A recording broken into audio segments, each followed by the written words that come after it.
Okay, why don't we get started? And folks will be joining us throughout. So first of all, welcome everyone to our third session of our 8-session group on navigating challenging times. This program will be on resume writing, which is entitled Paper That Performs: Building a Winning Resume. I'm Amy Levine, Director of Programs and Volunteers here at Lawyers Concerned for Lawyers, and I will be your speaker for today. I'm here today because I bring a unique and comprehensive perspective to legal resumes, shaped by years of experience across multiple facets of the legal hiring process. I reviewed and written hundreds, maybe 1,000 of resumes for legal professionals, including attorneys, paralegals, legal administrative staff throughout my career. I began in the HR department at Hale & Dorr, now Wilmer Hale, and later worked at the subsidiary, the HR department, where I brought in my exposure to legal talent management. I then expanded my expertise into high volume recruiting at Fort Call Center. Eventually, I returned to the legal field, joining a 180 attorney firm in an HR role, and ultimately spent over 15 years as a legal recruiter at a staffing agency specializing in the legal industry. And what sets my perspective apart is the direct access I've had to hiring managers, in-house recruiters, and decision makers. I've listened to their candid behind-the-scenes feedback on resumes and hiring decisions, what stands out, what falls flat, and what gets somebody through the door for an interview. Excuse me. It's that inside knowledge that informs the guidance that I'll share with you today. Before I get started, if you've joined us before, I always like to remind folks about what LCL does. We offer one-on-one consultations with licensed clinicians on mental health, substance use disorders, and well-being.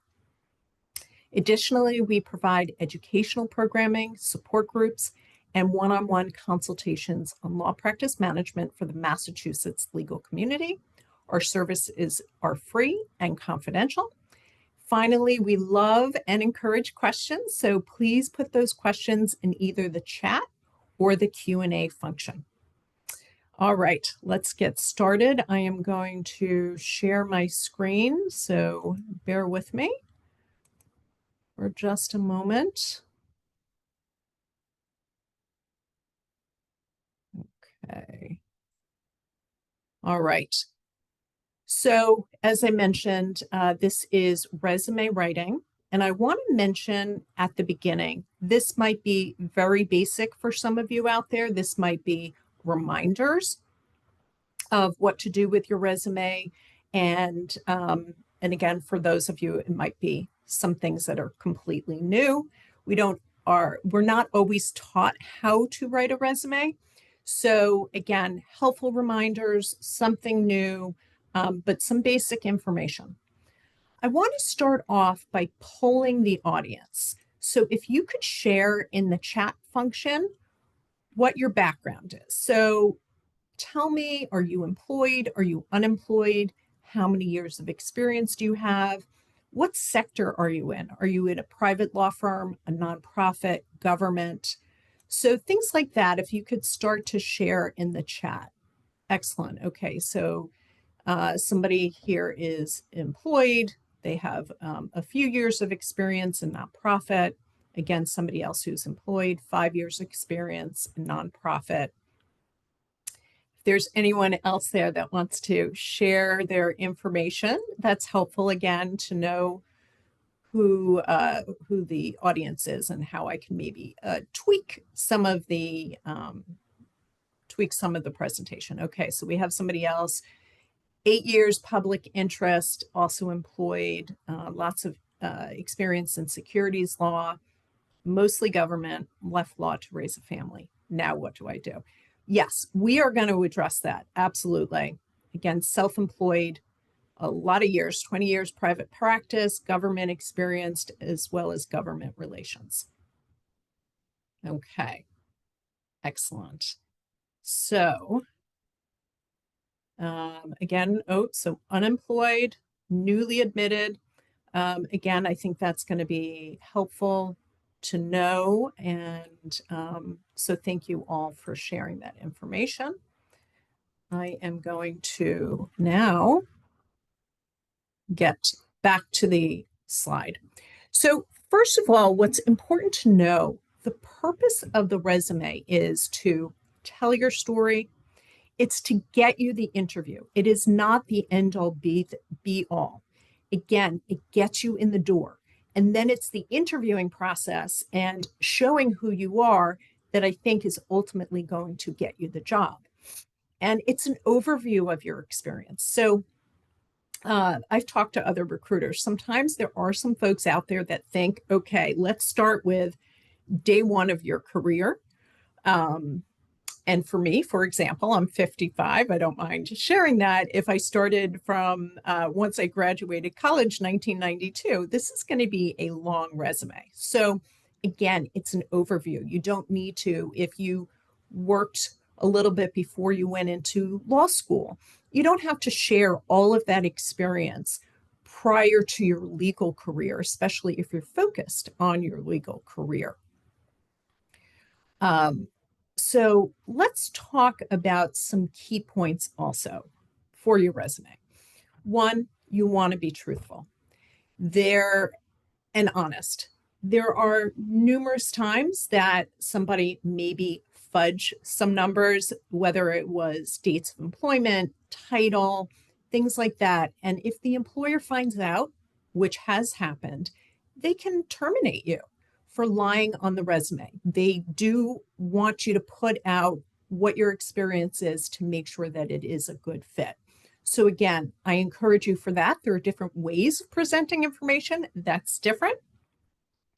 Also, I want to mention, depending on the size of the firm, depending if it is government, there are folks that use applicant tracking systems. So what this is, when people apply cold through a portal, what's happening is that it's the computer that starts reading the information. They're looking for keywords and key terms. And so I would make the assumption that most places use an applicant tracking system. Again, it reviews the resume. And I recommend, in order to do that, you use a conservative format. There are some resumes out there that are fancy, they look great, they have a little phone icon on those, information on the side of the resume, and then the contact information on the side of the resume, and then the full resume on the right-hand side.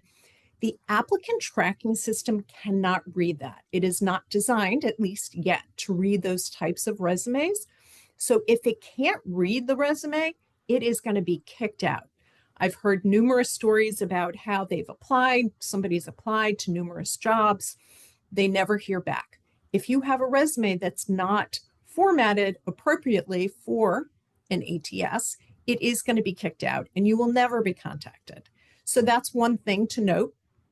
Again, if you're submitting a resume through a friend or a colleague, that might get the eyes on the actual formatting of the resume or on the resume. So that's a different story. But again, if you're applying cold, or it might be the friend has to still submit the resume somehow and it is put into the applicant tracking system. So I would default to a conservative format. And we're going to talk about what that looks like today. Also, proofing. I am known to repeat things 3 times at least. Proof, proof, and proof again. Sometimes what happens is we're reading the information. Naturally, we put in words that we know should be there.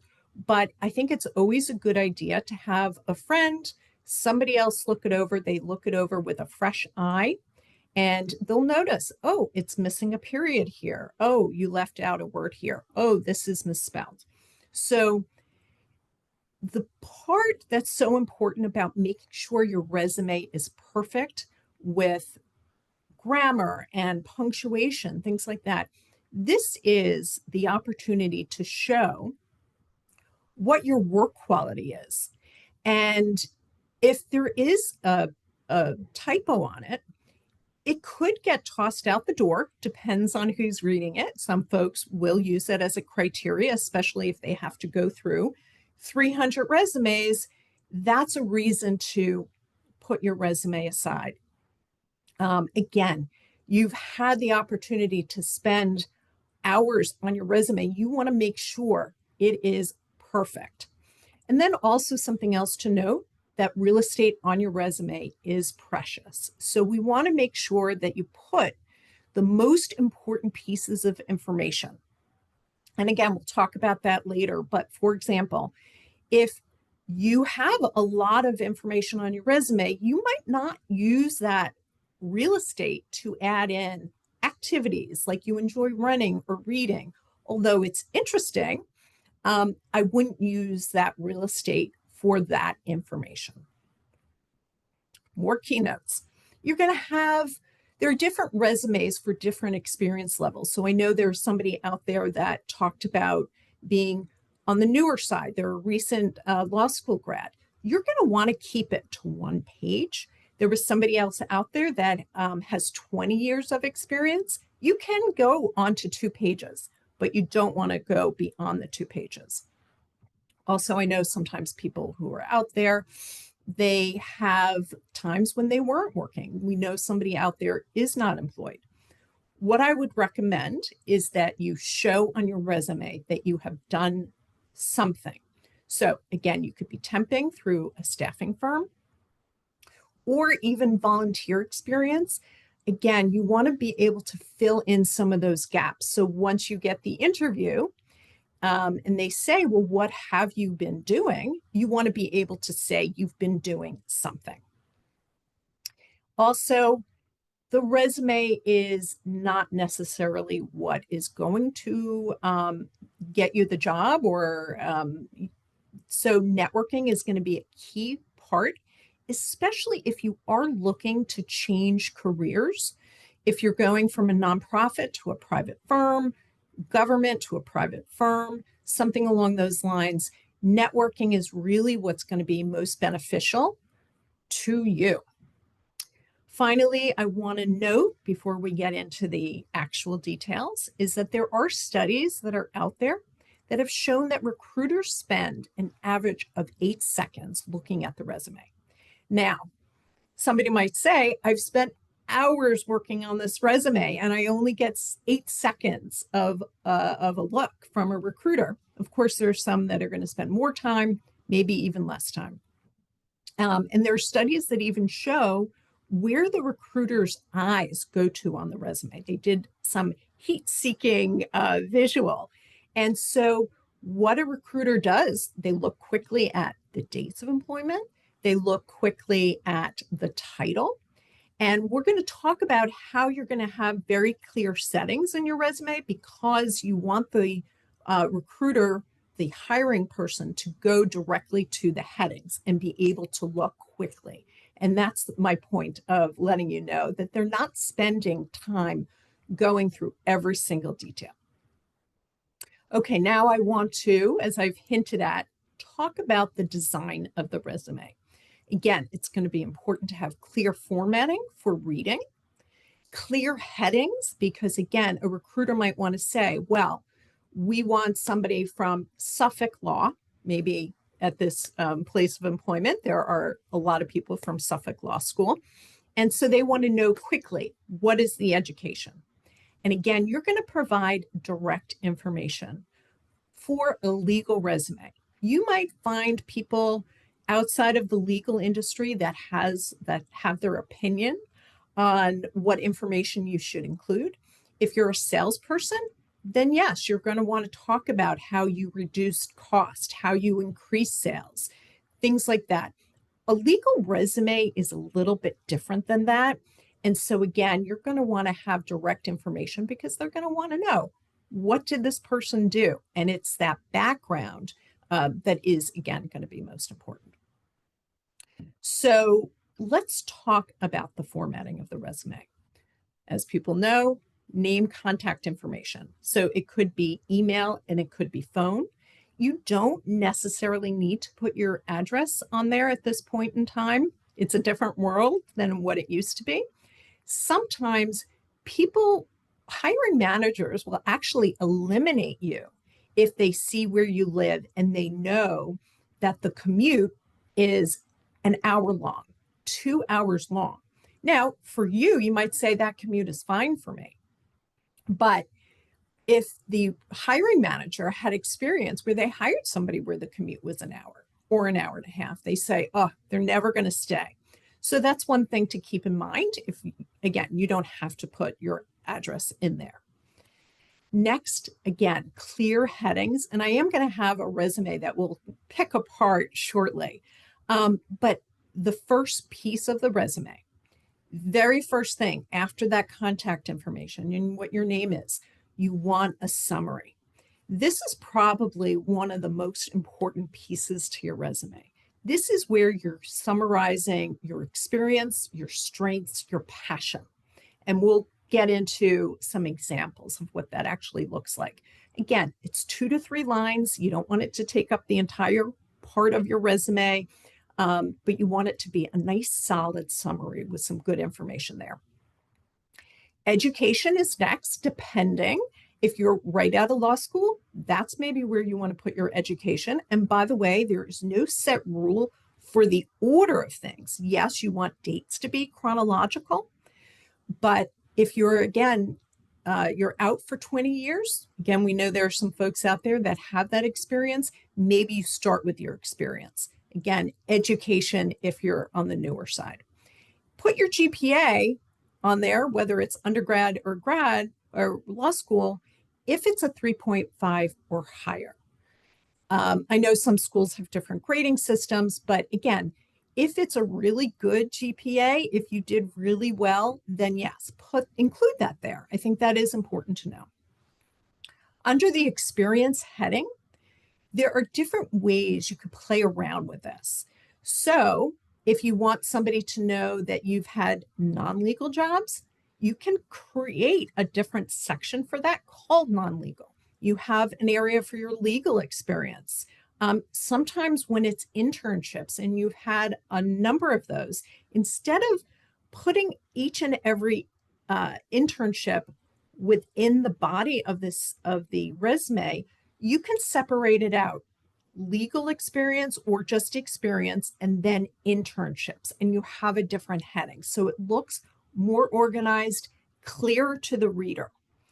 And then you want to have a section. I wrote all of this out. It doesn't mean this is the full title that you're going to use. It could be skills. It could be your honors. It could be activities, bar associations, and where you're licensed. I would definitely keep it at the bottom of the resume. If you're applying to Massachusetts employers and you've clearly been working in Massachusetts, most likely you were licensed in Massachusetts. So again, that can be at the bottom. Activities, personal experience. I think, again, it's interesting. You can make connections with with the reader, and that's certainly a possibility. But I would, again, save that space for more important information. Also, just to note, you want to have the dates on the right-hand side. That is more typical. And a recruiter, the hiring manager, they're going to go specifically to the right to look. How long were you there? And also, this is on the newer side, no need for a reference section. No need to say references furnished upon request. Again, it's saving you some space. And also, while I'll mention this, objectives are not really on resumes anymore. It's the summary. It is summarizing your experience, not necessarily what you're looking for. So again, if that helps you reduce your resume a little bit, and again, include the more important pieces. In general, when you are formatting a resume, you want it to be readable. And that means spacing is clear. They're not crowded together. Your lines are not crowded together. Again, you want some white space on it. If you're looking at, if you've looked at other resumes or an article or something like that, and the white spacing isn't there, and you're bombarded with a paragraph that just never seems to end, or pages that never seem to end, you're more likely to not read it. Your eyes need a break. And again, your goal is to make sure that that recruiter, that hiring manager actually reads your resume. Also, you want to use bullet points, not a paragraph. Paragraphs are, I can't guarantee that it won't be read, but again, the feedback when a hiring manager is reading a resume, if it's in paragraph form, they're exhausted. You have to keep in mind, these folks are looking at maybe 100, maybe 200 resumes. So you want bullet points, max 5. I know that we often like to convey everything we've done at a job, but you actually have to think about what's going to be most important to this employer. So you're going to, again, hit hard and make sure you're coming out with the most important pieces of your experience. 3 to 5 is a solid amount. Again, it's a bullet point. It makes it easy to read. Consistency throughout the resume. I spent, as a legal recruiter, times reformatting a resume. I could pick up when you have a different font in the beginning of your resume than in the bottom of your resume. All of it needs to be consistent. Go through. Sometimes what we do is we're copying and pasting into a new document, into your resume. Oh, let me just pull this bullet point off of my previous resume. Make sure it is formatted and everything is consistent. It's about consistencies. Bullet points, actually, you could tell when they're different sizes. Keep in mind, look at those things. If you also have a period after each line, that's fine. Just make sure you have a period after each bullet point. It doesn't matter if there's a period there or not. It's just about the consistency. If you do it here, make sure you do it down the road. Again, a font is an 11 font is going to be ideal for the reader. 12 is okay too if you're looking to fill up a little more space. Don't go below a 10, an 11. A 10 font makes it difficult for that reader. Again, the goal is to actually have your resume read. I've seen resumes where people say, how can I get all of this information onto one page or 2 pages, and they reduce the font. That is less likely to be read. Keeping in mind, you're not going to use I statements. I've seen some resumes come in that use I. You just want to keep it very, very non-subjective. Again, as I mentioned, if you have 5 years or fewer, you want to really keep it to 1 page. Maybe at 5 years, you can go into 2 pages. If you're right out of law school, I would keep it to 1. If you have lots of internships, there are ways to condense that information. As I mentioned earlier, having a heading that just says it, and then you can list it there. But if you've had 20 years of experience, you can go into 2 pages. Again, max it out at 2 pages.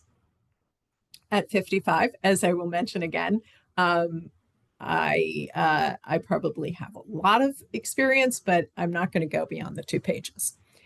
So here are some summaries or some examples of summaries.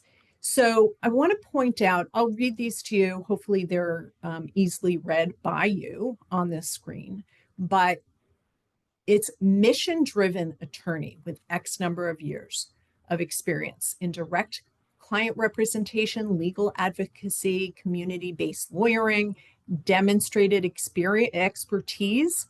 Actually, I'm not going to read every single word, but I'm emphasizing some of these key words to include in your summary. Again, this is a summary. This is representing the years of who you are. Second example, knowledgeable public interest attorney. Again, we know we have some public interest attorneys out there. With a passion for social justice. I think this is actually a really good example for somebody who maybe has been working in the nonprofit world and they've been doing a lot of housing work. and they're open to other public interest jobs. Well, I think it's okay to say you have a passion for social justice. So immigration might fall into that housing, and it allows you to make a transition because, again, your goal, your passion is what we're talking about, and it's a bigger umbrella term. Again, mentioning what you're an expert in, what you're skilled in. These, again, are going to be keywords to include in your summary. Another one in our third example, results-driven attorney. Again, describing who you are. It's a nonprofit legal setting. And if you see here that you appear in court on behalf of underserved clients, again, you're communicating who you are. And so these are just some good examples. I am in favor of using AI. So if you have a list of your experience and you put into AI and say, I'm writing a resume and I need a summary, it will help you condense the information. And you might not like what AI puts out there. You can always change it up, change your prompts, add in your own words. But I think it's a good place to start to create that summary for you. When you're creating the resume, so this is now the content, use the job description.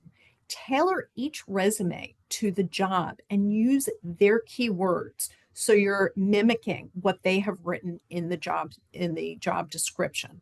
Again, if it goes through an applicant tracking system, the applicant tracking system is looking for these keywords. So you want to make sure that it's going to be included in your resume. If you're working at a nonprofit, describe who you've actually served. That's important information. If you're, we know that there are some folks out there that are private attorneys. So what were the sizes of your transactions if you were in real estate or corporate?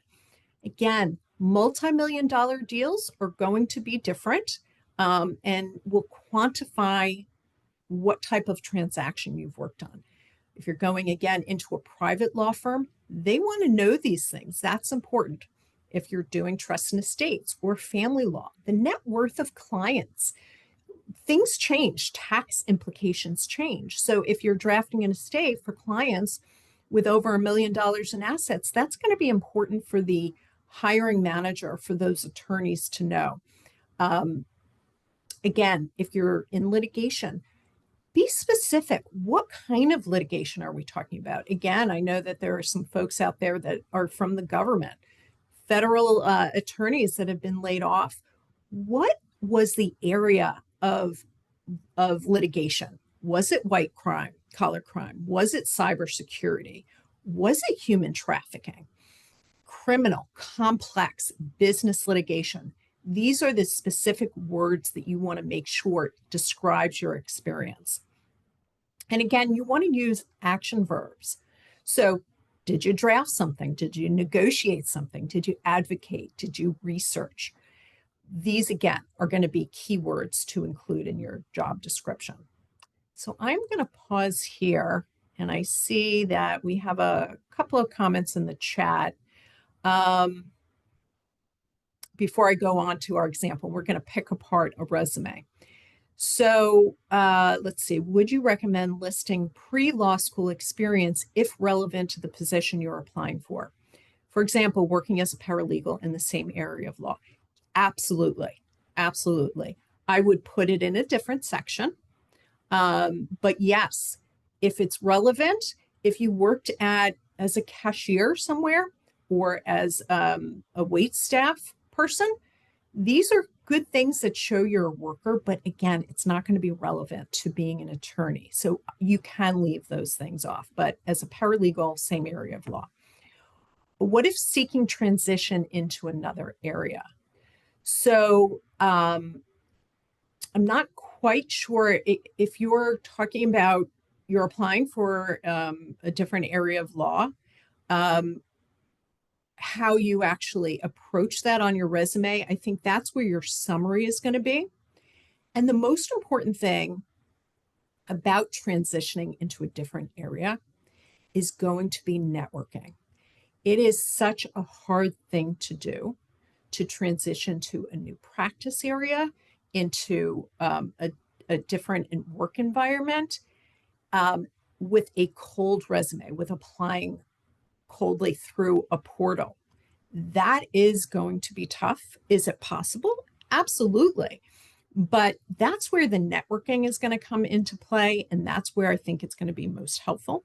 I'm going to share a quick story. Again, we're going to get to breaking down Denzel Washington's resume shortly. But there was a woman who was doing patent litigation. She was not happy doing litigation, and she wanted to go into the trust and estates world. And as a legal recruiter, I said, yep, it's going to be a tough change. It can absolutely happen. And so what we ended up doing, she ended up being laid off. And so it was an opportunity for her to temp, get that experience of where she was looking to go. We happened to have an opportunity where a trust and estates firm was looking for a paralegal. This is also key to note. She was a licensed attorney, and they were looking for a paralegal, but they were open to training. And so she was willing to temp in a paralegal role with the hope that she would be hired into that firm, but also that she's getting experience. So I know sometimes it's hard for lawyers to say, hey, that's not a lawyer position. But if you're willing to take one step back, to take two steps forward, it gives you the experience, it gives you the exposure, you're meeting new people. You're working with an attorney who says, wow, this person's so smart. Wow, they have such a strong work ethic. They're going to look at you in terms of your talent and be more willing, I think, to hire you than again, if you were an attorney who came in cold. So that's important to keep in mind. All right, let's break down Denzel's resume. So first thing I think you're going to notice, yes, Denzel has a summary, but it is in a paragraph form. There's no clear heading. If you look at, I'm going to back up a little bit. If you look at the resume in general, it's not as inviting to read. It feels, especially, I'm going to keep on going back to, if a recruiter, if an attorney is reviewing 50 resumes, 100 resumes, this is a little bit more of an effort to read. You don't want to make it an effort for them to read. You want them to see it and be able to say, yes, they have what I'm looking for. So again, you have legal experience. It is not a clear heading. I'm going to show you what I always like to recommend. But what I do like about what Denzel did here is, again, he's specific about the legal experience.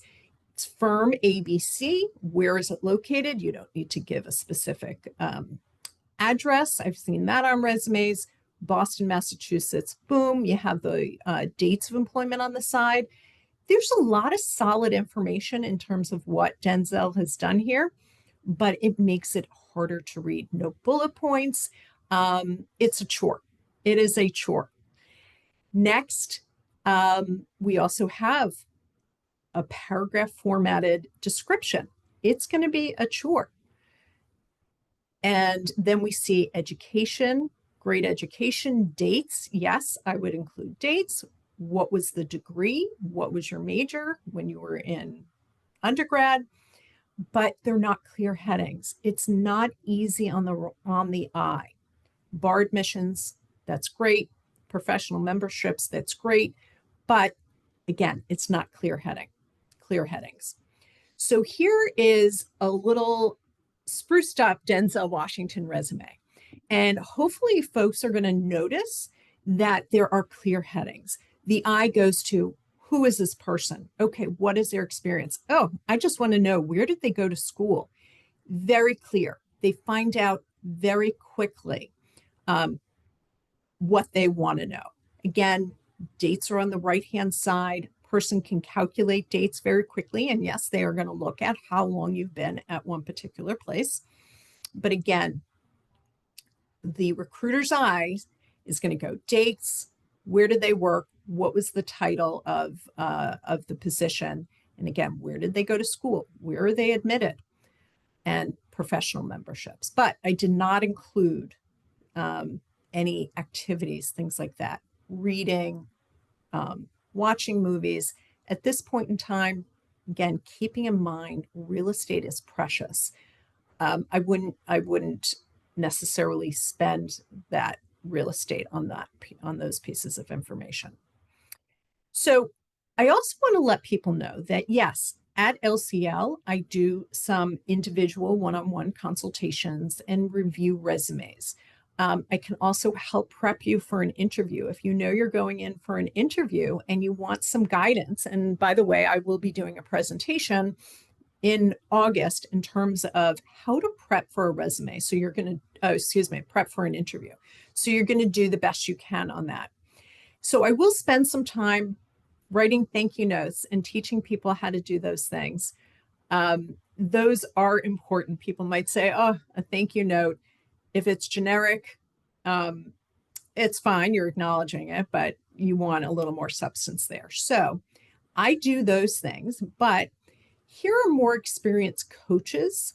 Steve Seckler, he's with Seckler Attorney Coaching. Emily Hurstcorn, she actually just did a presentation for us a few weeks ago called The Fulfillment Formula, Assessing Your Legal Career. And that's where she's going to help you figure out your priorities, what's important to you, where do you want to go in terms of the next step in your career. So some of these folks, they have certifications in coaching.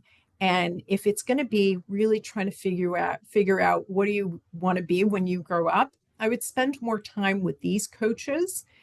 Again, Elena Deutsch is actually going to be speaking for us on networking using LinkedIn, informational interviews. Again, those are going to be one of the more important pieces to your job search if you are looking to change careers.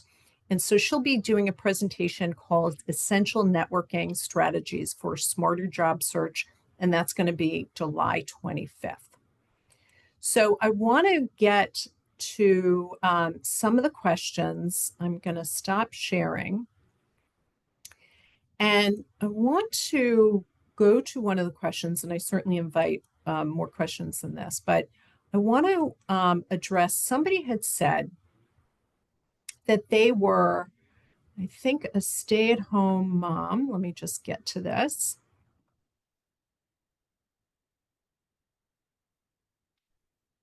I am unemployed, newly admitted, used to be a government. Okay. Where did I see that? Anyway, I'm not finding that specific question, but if you are somebody who has shorter stints on their resume, or maybe you took time out to care for a family member, or you're raising kids, those things people get, there are going to be those employment gaps. I would just, you can on the resume use that opportunity to say, took X amount of time to attend to my family, to raise a family. Those are important things to note so they know, okay, this person wasn't working for 5 years.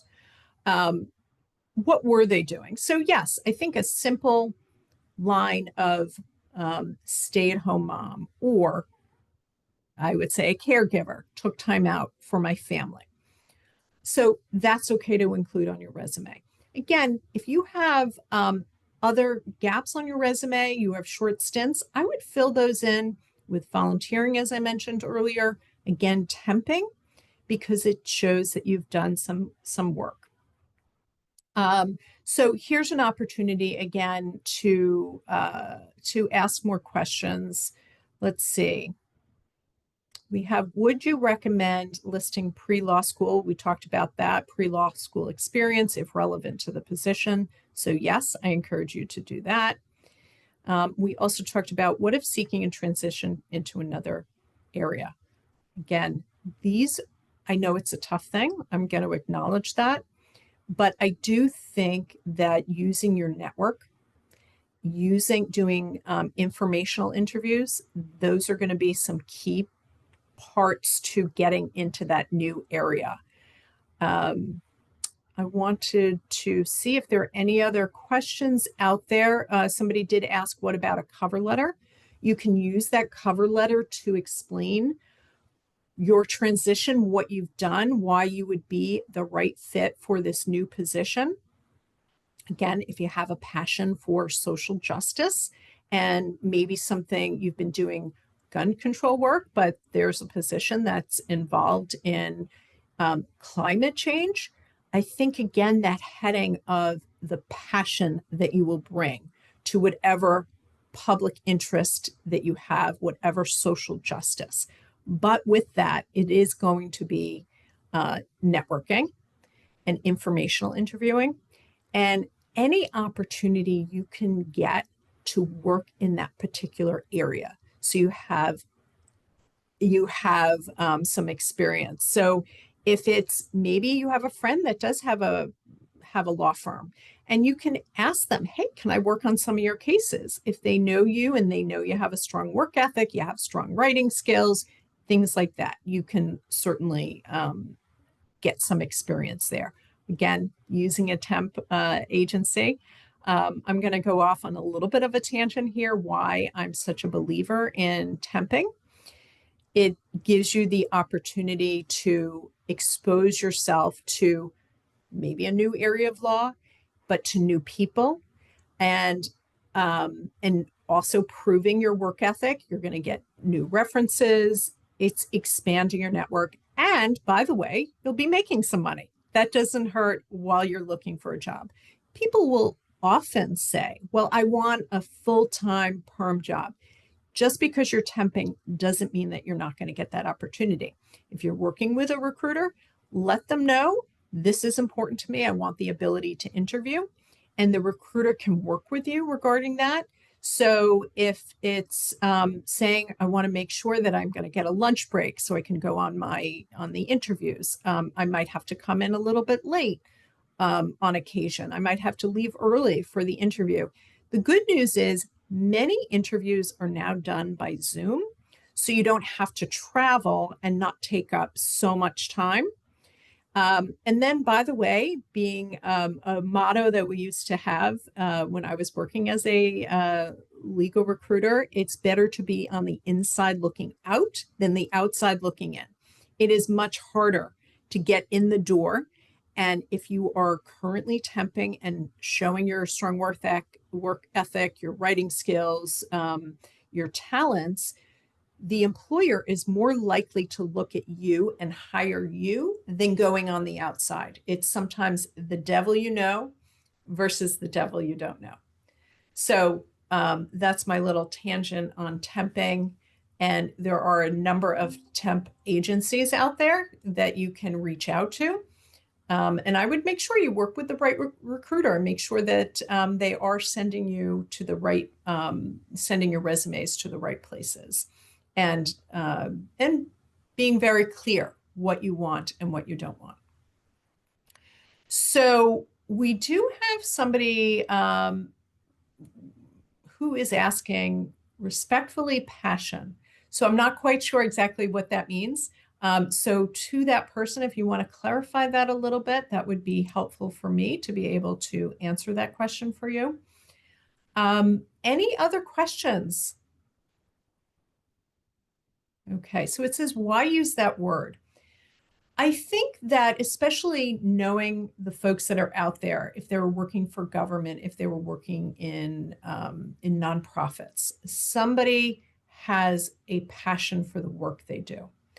Sometimes when you're a 10-year-old kid, you might want to say, look, the environment is important to me, and they have a passion for that particular area. Somebody might not have grown up saying they want to work for an insurance agency. Some people love that work, and it is important to them. But specifically in the nonprofit world, there is a mission-driven part of them that the work is really important and meaningful, and it makes a difference in the community, in that individual person's life. Sometimes immigration attorneys, people who are working with asylum seekers, they have a passion for that. So I am wondering if there are, hopefully that answers your question. I'm wondering if there are any other questions out there. Okay, we do have a question. When you say temp agencies, are there legal recruiting firms that have temp openings, or should we concentrate on regular temp firms that may have legal openings? That's a great question. So my first response is to say, because you are working with one staffing firm, it does not mean you can't work with other staffing firms.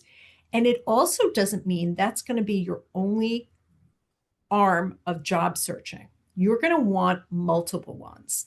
You're going to be doing your networking. You're going to be using LinkedIn. You might be temping, registered with a temp agency that is specifically in legal. And then there are other temp agencies that might have these legal openings. So I would first and foremost register with a specific staffing firm that does legal, because that is going to open up they're more likely to have a lot of legal opportunities, where when a hiring manager wants to hire somebody, they're going to say, who knows legal? It's the staffing firm that they're more likely going to go to, because they know if I say commercial real estate attorney, I don't have to give them a job description. And by the way, a lot of places don't have a job description written. They're going to assume that that recruiter knows what they're talking about. So they go to them because they know they already have the knowledge. There are great staffing firms out there that don't necessarily, again, focus on legal, and they might have some legal jobs registered. Certainly, if you see that and it sounds like a great temp opportunity, go for it. But I would absolutely start with a staffing firm. And by the way, for those that might say, well, she's saying staffing firm and agency, it really is the same thing. I would first start with somebody who really knows legal. Any other questions? I'm not seeing anything else. Okay, so somebody is saying, do you have advice on finding JD preferred jobs? This is a great, great question. So one, I am going to refer you, we did do a webinar for busy lawyers on other opportunities that you can use your JD, but it's not necessarily a requirement, but people do know, okay, you made it through law school, hard worker, and you bring certain skills to the table. So a lot of places do like the fact that somebody has a JD. And a few things I wanted to mention that maybe wasn't necessarily mentioned in that webinar, and here's an opportunity for me to talk about it. There are law firms that love to hire people who have a JD for their conflicts group. So you're not necessarily practicing law, but you're using your knowledge and your skills to help with conflicts. Oftentimes, part of doing conflicts, it's not only using your research skills to find out, okay, you have a partner coming into a law firm, they're bringing millions of dollars worth of business. You need to make sure there are no conflicts with the current firm.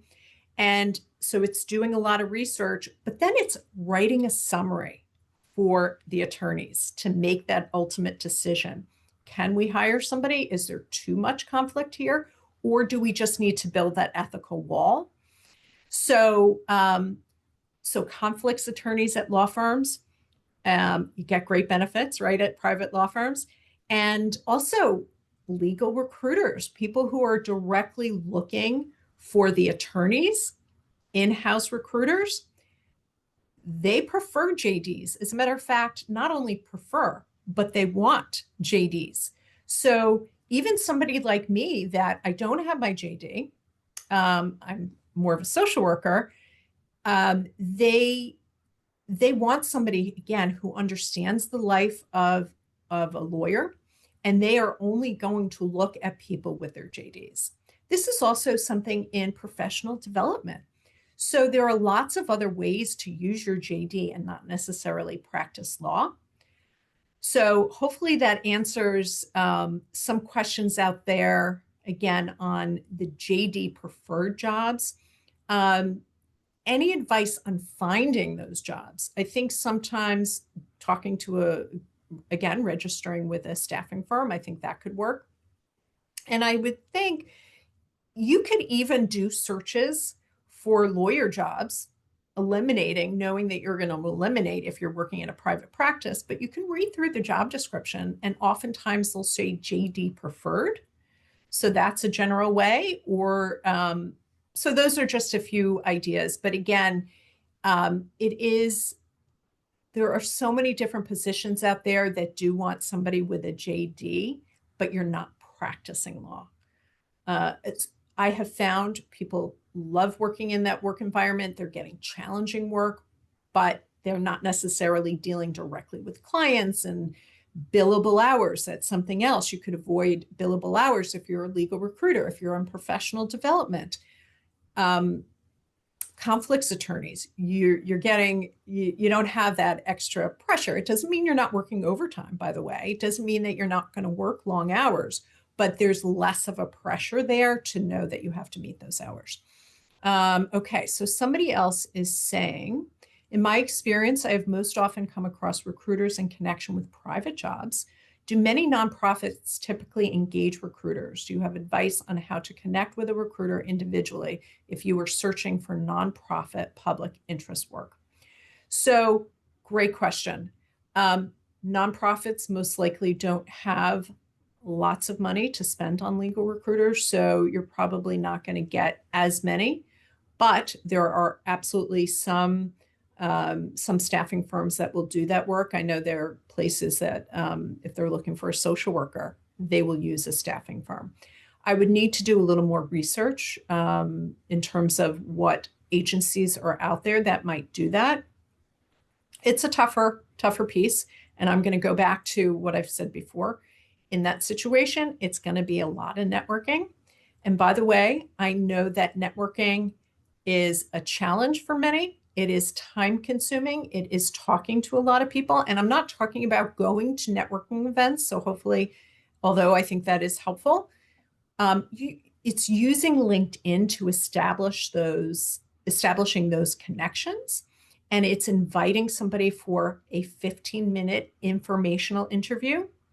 I'm going to, again, go off on a little bit of a tangent here using LinkedIn.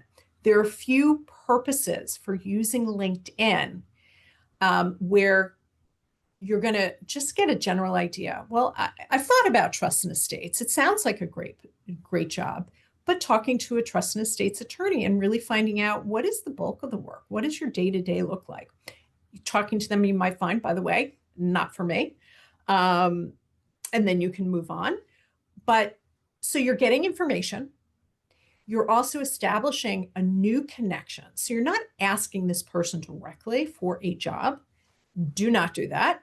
That's when people get their back up. That's when they're less likely to talk to you. You want to engage them. Try to get them to talk about themselves and just gathering information. You're not judging just yet if you're really looking to explore. And again, that person that you just connected with might not know of a job, but they meet you, they like you, they say, wow, this person's really smart. 6 months down the line, they see a job. Wow, I talked to that Katie and really liked her. I'm going to reach back out. It's establishing relationships. A quick example, there was a law school student. She reached out to me. She invited me for coffee. And I said, yeah, again, I love talking. I love talking about myself. So it was a great opportunity for her to establish a connection. And by the way, she stands out. And if there is an opportunity that I'm aware of, I'll say, wow, that person was great. So she did the right thing. I have a lot of connections. Again, I'm not necessarily hiring. She doesn't want to work for LCL because she wants to practice law. But I am now a connection. We're now connected on LinkedIn. She now has all of my connections, and I have over 2,500 connections. So it has opened up a whole new world for her. So I say that to everybody out there, that you're just opening doors. It doesn't mean day one you're going to find something. It doesn't mean day 30 you're going to find something. It's planting seeds with the hope that eventually it will lead to something. So hopefully that's helpful to answer that question. Anything else that I can provide? And again, I encourage you then to watch Elena's presentation on informational interviewing, on networking. And this is something, if you do want to make an appointment with me specifically, I'm more than happy to help you figure out how to use LinkedIn, how to write these messages, how to make these connections. So please go to our website, lclma.org, and request that you meet with me. Again, it might be one meeting. We meet for an hour, and it's all you need. I can help you develop your LinkedIn profile. That's going to be important too. And by the way, you want your LinkedIn profile to match your resume, because people will look and compare. And if they're not the same and they see different dates, they're going to say, I might not bring this person in for an interview. So any other questions that are out there? I love talking about this. I'm passionate about it. When somebody said passion, why that word? I am passionate about it. I enjoy playing matchmaker. I enjoy making sure somebody's getting a new position, being happy in that new position. So it is important to me. It is my passion. I'm going to use that. And I think I even wrote that on my summary on my resume when I was applying for my position at Lawyers Concerned for Lawyers. And by the way, for those out there, I'll give my personal experience is that as we talked about, I've worked in law firms. I was a legal recruiter for over 15 years. And I was like, you know what? I've done that. That was a long time. I want to change. What do I want? I did my own informational interviewing. And then this opportunity at LCL came up. I did not match the exact job description. I'm director of programs and volunteers. I didn't necessarily have any of that on my resume, but I was experienced in legal. I had a lot of connections. I had that recruiting experience. I was able to convey that I developed some programs for my own agency when I was working there. I had some fresh ideas, and it was actually a friend of mine who told me about the position, and I was able to get my resume in through that avenue. Again, it was a connection. I did not actually see the job posting. And a lot of job postings or a lot of positions are not necessarily advertised. So that's something else that's important to know about networking. And I know we have one more minute left, but I think this is key to know. If there is somebody in a position that the employer is looking to let go, they are not going to advertise that position. They are going to more likely go to a recruiter, a legal recruiter, and do the search privately. So when they find somebody, then they can say, okay, we're going to let you go. That position is never posted, so you don't know about it. Hopefully this was helpful to you. Again, I am open to meeting with people directly, and we can talk more specific about your situation. And thank you, everybody, for joining us. I hope, again, it was useful, and I have a passion for helping. So please reach out. All right. Have a great weekend, everybody. Bye-bye.